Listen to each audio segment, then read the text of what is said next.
नमस्कार, आप सभी को मेरा सादर प्रणाम। आज हम बात करेंगे 14 फरवरी 2025 की उन खबरों के बारे में जो न केवल आपके दैनिक जीवन में रुचिकर बदलाव ला सकती है, बल्कि देश दुनिया की दिशा भी निर्धारित करेंगी। इस वीडियो में हर खबर को विस्तार से समझाया जाएगा, इसलिए अंत तक ध्यान से देखें।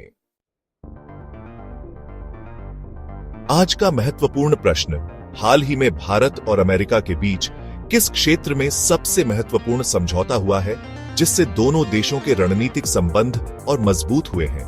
विकल्प ए, रक्षा एवं सुरक्षा सहयोग, बी, व्यापार और निवेश, सी, जलवायु परिवर्तन और ऊर्जा सहयोग, डी, विज्ञान और प्रौद्योगिकी। सही उत्तर देने पर आपको एक शानदार इनाम मिलेगा।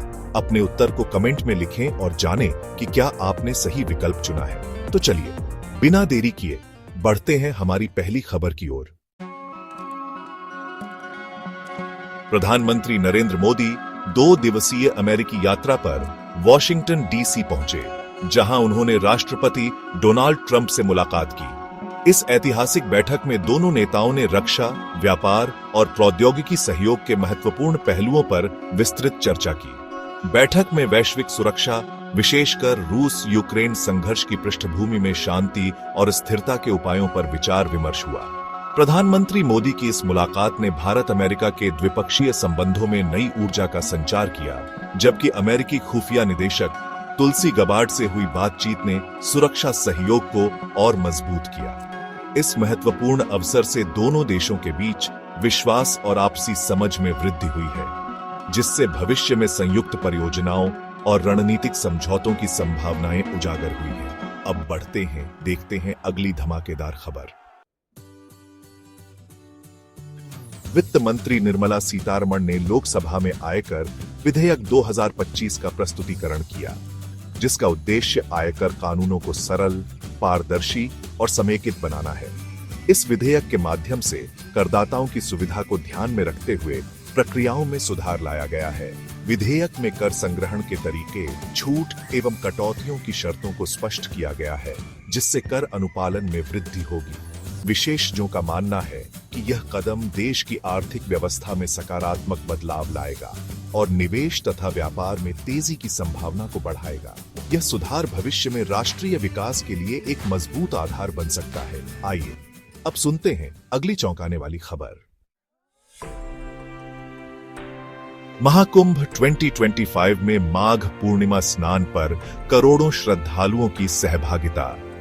प्रयागराज में आयोजित महाकुंभ 2025 के माघ पूर्णिमा स्नान में लगभग 2 करोड़ श्रद्धालुओं ने त्रिवेणी संगम में पवित्र डुबकी लगाई। माघ पूर्णिमा हिंदू धर्म में अत्यंत महत्वपूर्ण मानी जाती है, क्योंकि इस दिन पवित्र नदियों के संगम में स्नान से पापों का नाश होता है।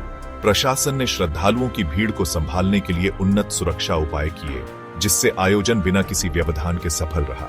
इस भव्य आयोजन ने न केवल धार्मिक आस्था को प्रकट किया, बल्कि देश की सांस्कृतिक धरोहर को भी जीवंत बनाए रखने का प्रयास किया। विभिन्न धार्मिक कार्यक्रमों और सांस्कृतिक प्रस्तुतियों ने भक्तों का मन मोह लिया।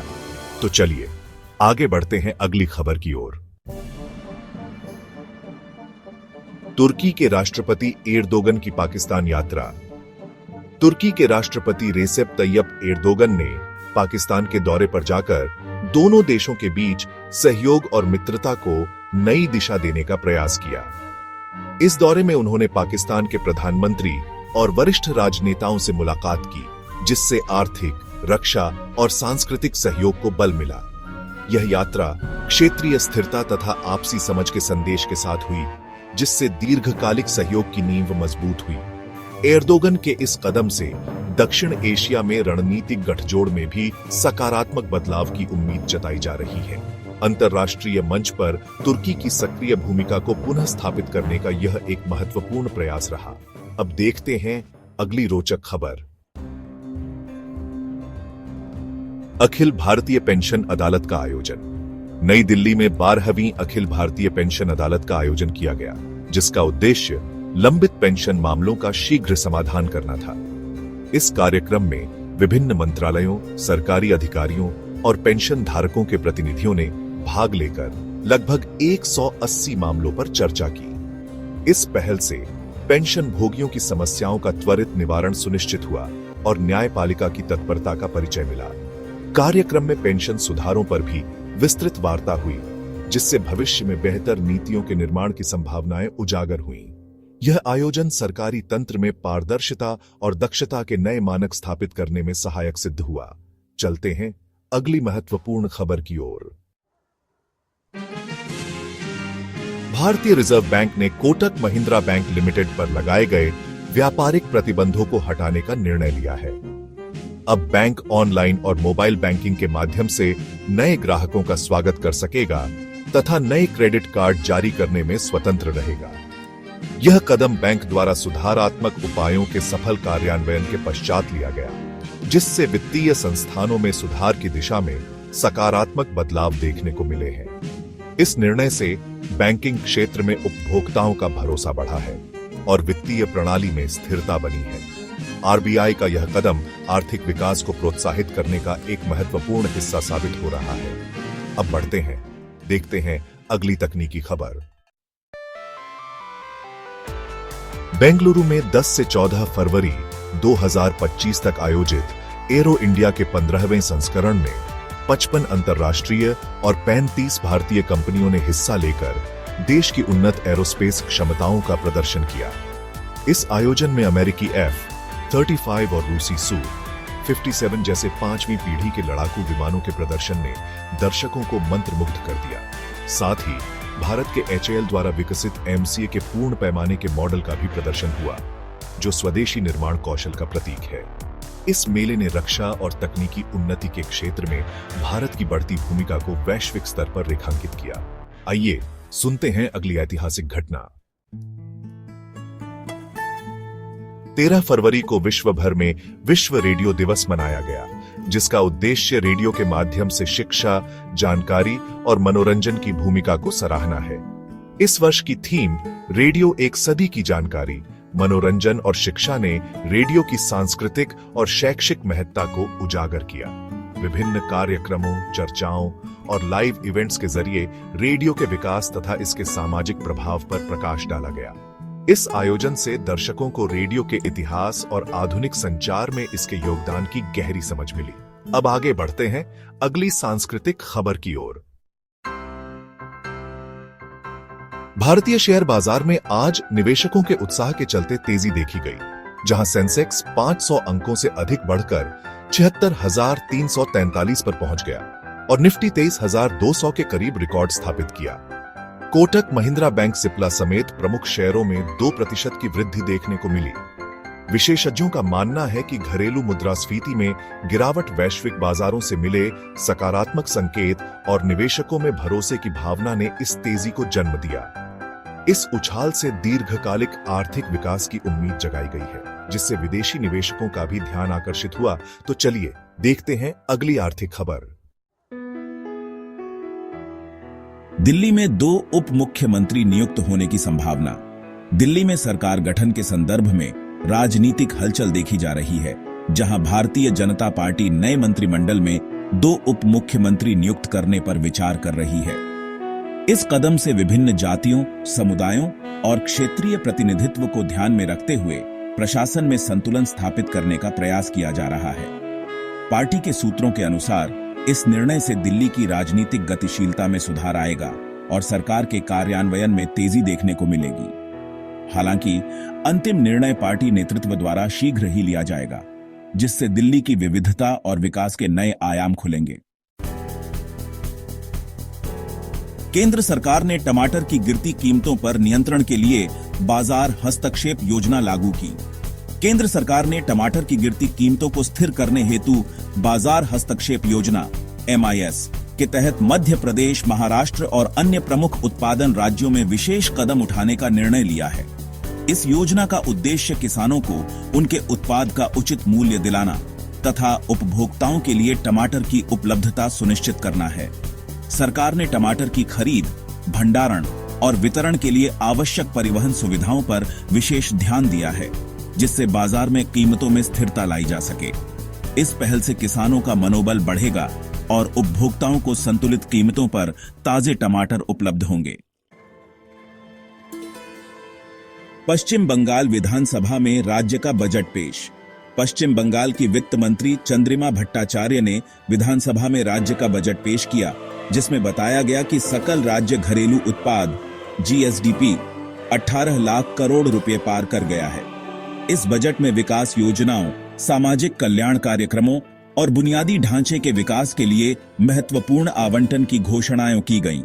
शिक्षा, स्वास्थ्य और कृषि क्षेत्रों में निवेश को बढ़ावा देने के साथ साथ राज्य की आर्थिक वृद्धि को तेज करने के लिए नीतिगत सुधारों का भी प्रस्ताव रखा गया। यह बजट आने वाले वर्षों में राज्य की प्रगति के नए आयाम स्थापित करेगा। अमेरिकी नौसेना का जेट सैन डिएगो में दुर्घटनाग्रस्त। सैन डिएगो, कैलिफोर्निया में अमेरिकी नौसेना का एक जेट विमान बुधवार सुबह एक अप्रत्याशित दुर्घटना का शिकार हो गया। सौभाग्य से विमान में मौजूद दोनों पायलट सुरक्षित बचा लिए गए, परंतु इस दुर्घटना की गंभीरता ने विमानन सुरक्षा पर पुनर्विचार की आवश्यकता को उजागर कर दिया है। प्रारंभिक जांच में तकनीकी खराबी के संकेत मिले हैं, जिसके चलते विस्तृत जांच शुरू कर दी गई है। हाल के दिनों में इसी प्रकार की घटनाओं ने सुरक्षा मानकों पर नए प्रश्न खड़े कर दिए हैं। नौसेना ने आश्वासन दिया है कि भविष्य में ऐसी घटनाओं को रोकने के लिए सभी आवश्यक कदम उठाए जाएंगे। कासगंज, उत्तर प्रदेश में ट्रैक्टर ट्रॉली पलटने से 34 लोग घायल हो गए। उत्तर प्रदेश के कासगंज जिले के गंजडुंडवारा इलाके में एक ट्रैक्टर ट्रॉली पलटने से 34 लोग घायल हो गए। यह हादसा उस समय घटित हुआ जब श्रद्धालु गंगा स्नान के बाद वापसी कर रहे थे। वाहन के नियंत्रण खो जाने के कारण यह दुर्घटना हुई, जिससे कई यात्रियों को चोटें आईं। सभी घायलों को तुरंत स्थानीय अस्पताल में भर्ती कराया गया और उनकी हालत स्थिर बताई जा रही है। प्रशासन ने घटना की गहन जांच के आदेश दिए हैं तथा भविष्य में ऐसी दुर्घटनाओं को रोकने हेतु सड़क सुरक्षा उपायों में वृद्धि करने का आश्वासन दिया है।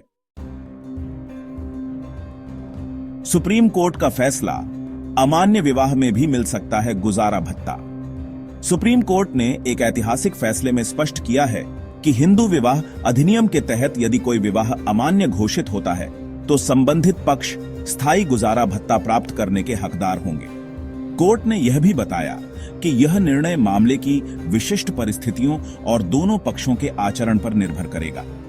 धारा 25 के अंतर्गत राहत प्रदान करने का यह आदेश उन व्यक्तियों के लिए राहतदायक सिद्ध हुआ है जो अमान्य विवाह के बावजूद आर्थिक कठिनाइयों का सामना कर रहे हैं।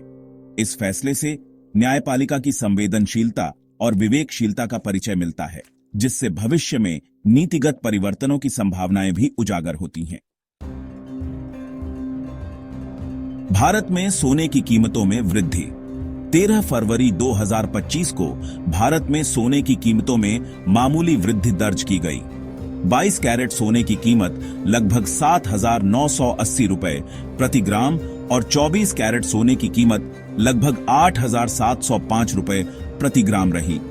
पिछले सत्र में गिरावट के बाद इस वृद्धि ने निवेशकों में फिर से उत्साह भर दिया है। विशेषज्ञों का मानना है कि वैश्विक आर्थिक अनिश्चितताओं और भू राजनीतिक तनावों ने सोने की मांग में इजाफा किया है। इस सकारात्मक संकेत से निवेशकों को दीर्घकालिक सुरक्षा और लाभप्रदता के अवसर प्राप्त हो रहे हैं। सोने के इस उछाल ने न केवल भारतीय बाजार में उत्साह पैदा किया है, बल्कि विदेशी निवेशकों का भी ध्यान आकर्षित किया है। दिल्ली में वायु गुणवत्ता खराब श्रेणी में AQI 252 पर पहुंचा। दिल्ली की वायु गुणवत्ता 13 फरवरी को खराब श्रेणी में दर्ज की गई, जहां वायु गुणवत्ता सूचकांक AQI 252 पर पहुंच गया। 0 से 50 तक के स्तर को अच्छा, 51 से 100 संतोषजनक, 101 से 200 मध्यम, 201 से 300 खराब, 301 से 400 बहुत खराब और 401 से 500 गंभीर माना जाता है। विशेषज्ञों ने वाहनों के उत्सर्जन, निर्माण कार्यों की धूल और पराली जलाने को वायु गुणवत्ता में गिरावट के मुख्य कारण बताया। नागरिकों को सलाह दी जाती है कि मास्क पहनें और अनावश्यक बाहर जाने से बचें। इस स्थिति ने पर्यावरण संरक्षण की आवश्यकता को पुनः उजागर कर दिया है। कैसी लगी आपको ये सारी खबरें? मुझे कमेंट्स में जरूर बताइए। अगर वीडियो अच्छा लगा हो तो इसे लाइक कीजिए और अगर आपने चैनल को सब्सक्राइब नहीं किया है तो अभी सब्सक्राइब कीजिए। साथ ही घंटी के निशान को दबाना मत भूलिएगा ताकि आपको हमारी हर नई वीडियो का नोटिफिकेशन सबसे पहले मिले। मैं फिर मिलूंगा ऐसी ही अच्छी और खास खबरों के साथ। तब तक के लिए जय श्री राम, जय हिंद, वंदे मातरम।